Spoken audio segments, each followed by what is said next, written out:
few more losses that we had this year, Lonzo. Before we wrap it up, we got about 8 more minutes. Let's talk about OJ Simpson, man. I mean, someone who's inspirational on the football field, but obviously I knew him a little bit different as the guy who took the police through a high-speed chase back in the 90s, interrupted the football game, the basketball game, if I'm not mistaken. But talk to us about OJ Simpson, man, just, from beginning to middle to end. OJ was a different kind of dude from the very beginning. He was one of those guys that was always the acceptable black dude. I remember as a kid, he had a Hertz commercial. He's running through the airport over baggages and stuff, different bags. That was his thing, the juice. I remember when he got involved with the honey baked ham situation and to make it, and selling high blood pressure, the brothers and sisters covered in ham, covered in honey. He was always that dude that white folks loved. Brothers respected him. Then he started making movies. I remember he started making the Top Gun, Naked Gun movies. That shit was funny. It was over the top. Those movies will never happen again. Okay, he was that dude. I remember he had his own movie one time where he was a bus driver and the bus caught a flat tire in the middle of the desert, and he had to run through the desert to save the white people. Okay. That was the only movie I've ever seen him in. He's running through the desert, hauling ass through the desert. Okay, this is back in the 70s when he had I guess he just got his acting chops together. I think he was a bus driver or a passenger, but the bus had a flat middle of the desert, and he had to run through the desert to save everybody. OJ, like he said, he's not black. He's OJ. We pulled for him. We pulled for him when he was caught up in the case. We all was confused why he had to go get Al Callen to drive him around in that slow speed chase. When he came back home, I never took my eyes off that thing. I watched it from the very beginning. That was one of those situations. I was working from home. I kept a TV on my desk, and I was locked into that whole situation. Everything from the slow speed chase to the if it don't fit, it must have quit. And including the riots and everything else that followed that, man. And it just he showed me something about people that I'll never forget. As many times we've witnessed injustice in various ways, whether it was Rodney King or whatever. Some people can't take the fact that somebody else won, whether it was right or wrong. Somebody else won. Forget how you felt. Like you tell us, that's the law. He was convicted. He was acquitted by a jury of his peers, and we have to take that. But folks was mad. But I tell you what, first thing he did is ran his ass back to the hood. I remember he was here. He was over at Bertha's. Either Bertha's or Aunt Kizzy's, one of those black soul food restaurants, hanging out on Crenshaw. Hanging out. He came back to the hood real quick. Those are the kind of things I remember. I never met him before. I've been in his presence before. We've never really had a conversation. I've been in his presence. When you get back, if you got around OJ, you couldn't get close to OJ unless you was somebody major.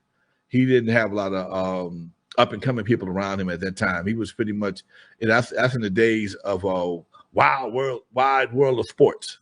So he had his jacket on, and I was doing something. I think we had the Raiderette tryouts or Raider tryouts. Something I should be a cameraman for a buddy of mine. He did a lot of stuff for the Raiderettes, and OJ fell through it, and you couldn't get nowhere near him. But anyway, he was just, I thought he was stupid as hell. I thought when he got away and kept throwing rocks at the penitentiary by what if I did? He wrote a book of what if I did it or something like that. Negro. Everybody in the world hate your ass, and you write a book called What If I Did It? Okay. Then you want to be a gangster, start listening to N.W.A, and all of a sudden you want to be a gangster.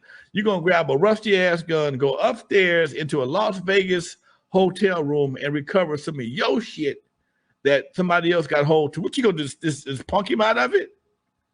And you see what happened. 8 years in pen. 8 years. Okay, because your ego would not let you not be OJ.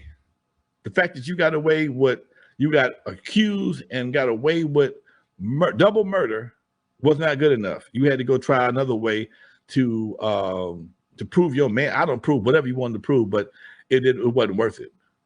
But you know, he died on the Goldman family, and whatever his lawyer put together for him, where he was able to get 25 racks a month and couldn't nobody touch it. That would have to be the coldest thing in the world. He got 25 racks a month, and they couldn't do a damn thing about it. All the money they sued him for, that money right there was not touchable.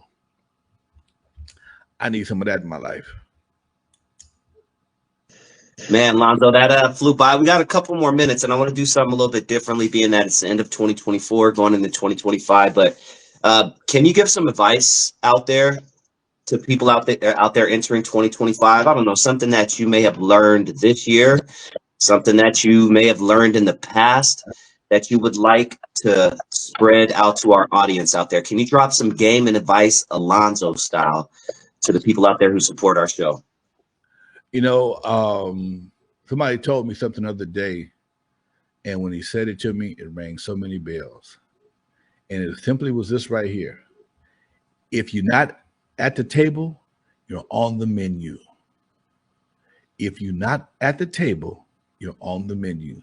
So when folks telling you, oh man, you shouldn't be, worry about that, but people that's going to be taking, no. Find out what's going on around in your world. Keep it, man. I'm putting the rub for. I'm thinking about running a neighborhood council, not city council, neighborhood council, just to know what's going on in my community, man. And being the president of the Compton Entertainment Chamber of Commerce gets me into places I normally wouldn't get in as a normal citizen. And if I did, I wouldn't have any real, I'm gonna say ranking, but any real influence. But having that title gives you a little more influence. And I'm learning that the only way you're going to be able to have an influence in your community, in your world, you got to step up. You got to step up. Step up or step back, 1 to 2. Step up, step back, lead, follow, or get out of the way. Can't think of a better way to end it, man. Why don't you hit him with the outro, Lonzo? Peace out to everyone. Thank you guys for joining us for another year. We will see you next week. Go for it. All right, folks. For those who never heard of me, I'm the first one to put Dr. Dre in the surgery, stuck Ice Cube in the freezer till he got cold on the eve after dark, 50-yard line to Super Bowl. In the movie Straight Outta Compton, they played me like a hater of rap. Don't believe that Hollywood bullshit. It was all cap. My history goes deeper than you will ever know. Just remember that N.W.A. stands for Not Without Alonzo.